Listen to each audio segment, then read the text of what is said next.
가까이 계시도다 그의 사랑 놀랍도다 변함없는 나의 친구 그날이 와 황금길에 그의 영광 바라보며 그의 발로 날 안을 때 만나보리 나의 친구 사랑하는 나의 친구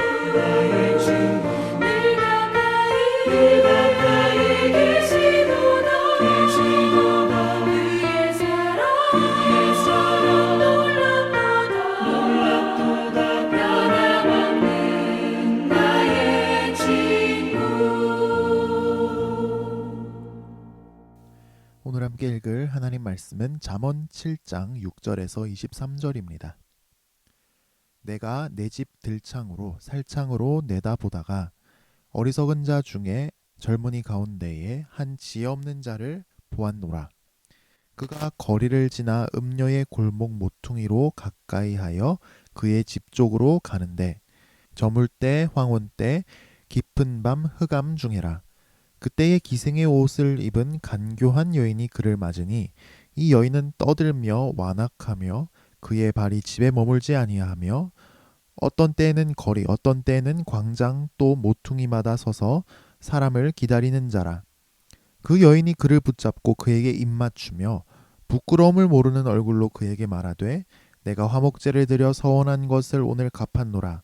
이러므로 내가 너를 맞으려고 나와 내 얼굴을 찾다가 너를 만났도다. 내 침상에는 요와 애굽의 무늬 있는 이불을 폈고 모략과 침향과 계피를 뿌렸노라. 오라 우리가 아침까지 흡족하게 서로 사랑하며 사랑함으로 희락하자. 남편은 집을 떠나 먼 길을 갔는데 은 주머니를 가졌은즉 보름날에나 집에 돌아오리라 하여 여러 가지 고운 말로 유혹하며 입술에 호리는 말로 꿰므로 젊은이가 곧 그를 따랐으니 소가 조수장으로 가는 것 같고 미련한 자가 벌을 받으려고 쇠사슬에 매이러 가는 것과 같도다. 필경은 화살이 그 간을 뚫게 되리라. 새가 빨리 그물로 들어가되 그의 생명을 잃어버릴 줄을 알지 못함과 같으니라. 아멘. 오늘 첫 번째는 말씀을 애인과 친구로 삼으라입니다. 1절에 보니까 다시 부모님이 가르쳐 주신 하나님 말씀을 지키고 간직하라고 명령합니다. 2절에 보면 내 법을 눈동자처럼 지키라 라고 했는데 이것은 눈동자와 같은 내 법을 지키라 라고 번역하는 편이 낫습니다. 눈으로 볼 수 있다는 것이 참 얼마나 감사한 일입니까? 눈으로 볼 수 있으니까 걸어다니다 위험한 곳을 피할 수 있고 운전도 안전하게 할 수 있죠. 눈은 우리를 좋은 곳으로 인도해 줍니다. 그런데 부모님이 가르쳐 주신 하나님 말씀이 바로 눈동자와 같습니다. 하나님 말씀을 모르면 눈 감고 인생 사는 겁니다.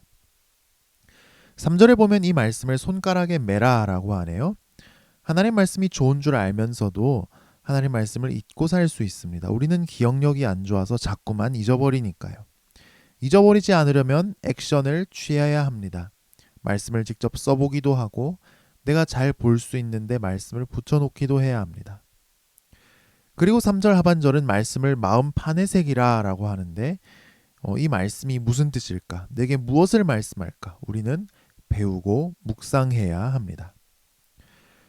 특히 4절에 보면 지혜를 누이로 삼고 명철을 친족으로 삼으라 라고 하는데 사실 여기서 누이는 애인, 신부, 아내라는 뜻이고 친족은 아주 친한 친구를 가리킵니다. 그러니까 하나님 말씀을 애인으로 아내로 삼고 친한 친구로 삼으라고 합니다. 그러니까 이 말씀을 사랑해야 하는 것이고 이 말씀과 우정을 나누고 삶을 나눠야 하는 것입니다.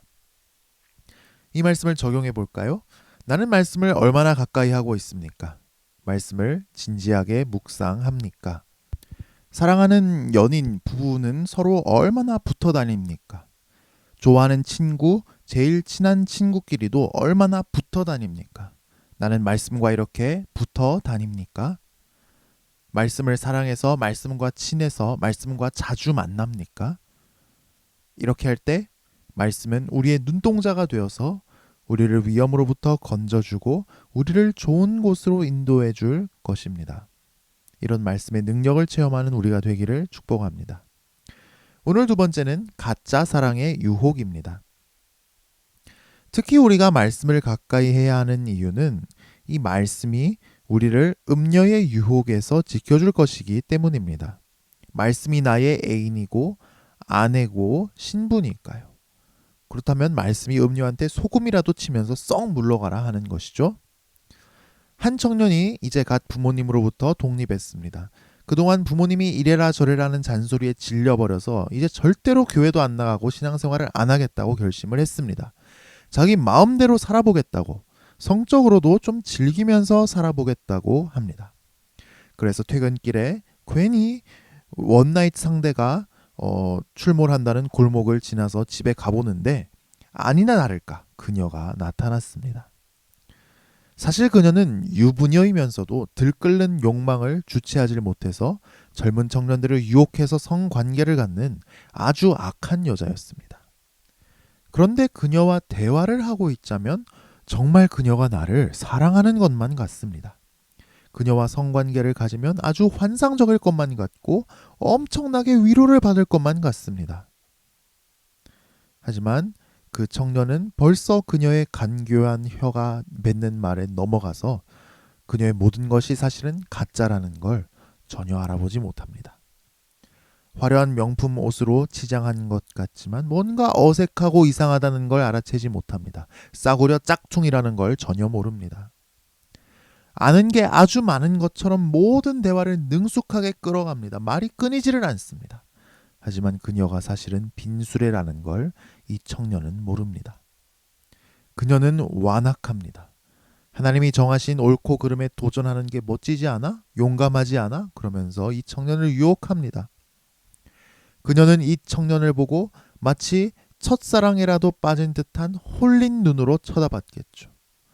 하지만 그녀는 진짜 사랑을 모릅니다. 하나님이 정하신 대로 결혼을 하고 서로에게 헌신적인 사랑을 하며 사랑의 기쁨을 나누는 이런 진짜 사랑, 진짜 관계는 모릅니다.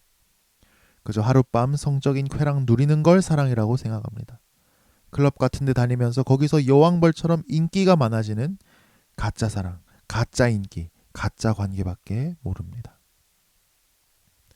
여기서 우리가 한 가지 생각하게 되는 것은 무엇입니까? 죄는 진짜를 추구하지 않고 가짜를 추구합니다. 진짜 사랑을 안 하고 가짜 사랑을 하게 합니다. 진짜 관계를 맺지 않고 가짜 관계를 맺게 합니다. 진짜 만족을 누리지 않고 가짜로 만족하게 합니다. 진짜 성취를 하지 않고 가짜 성취에 취하게 합니다. 진짜 신앙이 아니라 가짜 신앙으로 만족해 버립니다. 그런데 우리는 가짜로 만족할 수 없게 창조됐습니다. 가짜 사랑을 하고 가짜 관계를 맺고 가짜로 만족하려고 할 때 우리는 갈증만 더 심해지고 우리 영혼은 결국 병들고 우리 인생은 비참하게 될 것입니다. 진짜를 추구합시다. 진짜 아름다운 사랑, 진짜 아름다운 가정, 진짜 만족을 주는 것들, 진짜 성취, 진짜 신앙을 추구합시다. 가짜는 쌉니다. 하지만 진짜는 비쌉니다. 그럼에도 불구하고 진짜를 추구합시다. 대가를 치르고 내 자신을 희생해서 진짜를 추구합시다. 한편 그녀는 청년을 사냥하는데 아주 적극적입니다. 사랑에 빠진 듯한 눈으로 청년을 쳐다보니까 이 청년도 이 여자를 슬쩍슬쩍 쳐다보거든요. 그러자 이 여자는 당돌하게 걸어가서 탁 하고 붙잡고는 그냥 진한 키스를 날려버립니다. 사냥감을 순식간에 덮쳐버리듯이요. 수치심도 없습니다. 주변 시선을 의식할 줄도 모릅니다. 완전히 까졌습니다. 이 청년은 너무 당황하고 놀랬겠죠. 이때 그녀는 쐐기를 박아버립니다. 자기, 나 오늘 화목제 드려서 우리 집에 맛있는 거 많다. 먹고 갈래? 갈비도 있고 술도 있고 라면도 있고. 자기 우리 집에 다 준비됐어. 우리 집 침대 진짜 푹신해. 한번 누워봐. 방향제 향기도 정말 좋다. 거기서 자기랑 사랑하면 정말 끝내줄 텐데. 우리 집에 한번 와도 아무도 모를 거야. 남편은 멀리 출장 가서 2주나 지나야 올걸?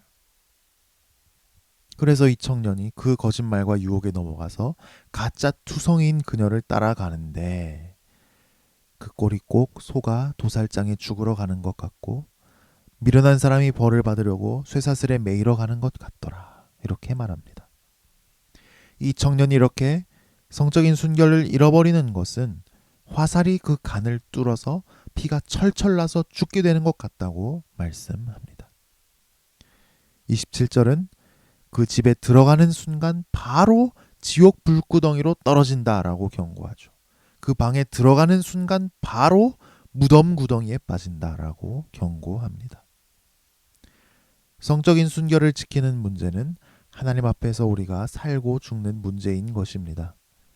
물론 하나님께서는 우리가 잘못을 저질렀더라도 진심으로 회개하고 돌아오면 모든 죄를 다 용서해 주시고 아름다운 삶을 살 수 있도록 회복도 시켜 주십니다.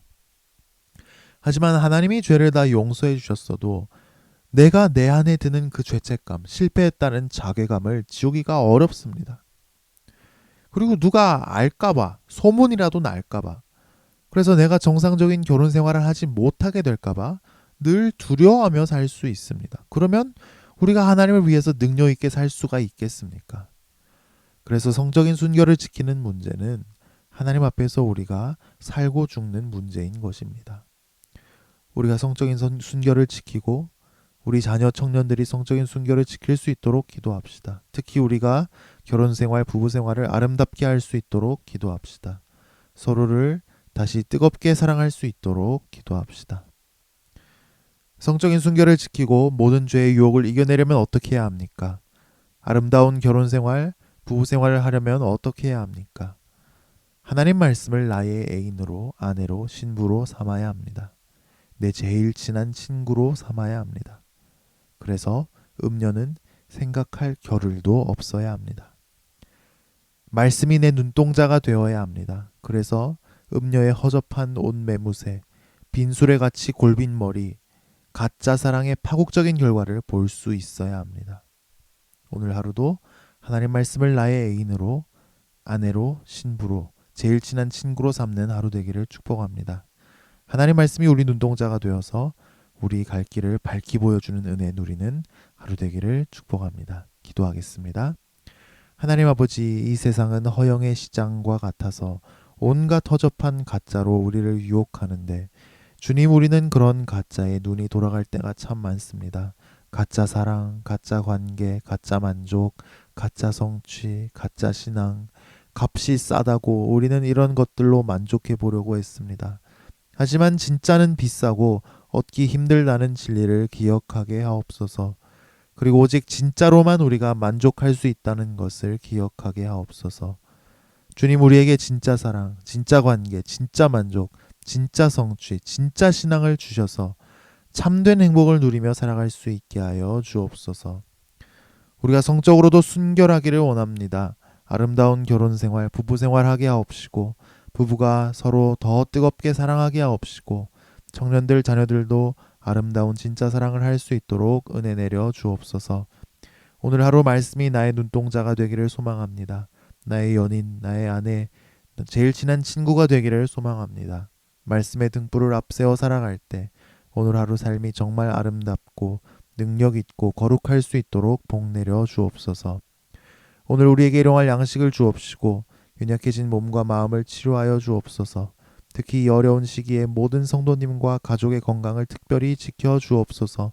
자녀들의 앞길을 인도하시고 비전을 주시고 하나님을 위해 살 수 있도록 하여 주옵소서.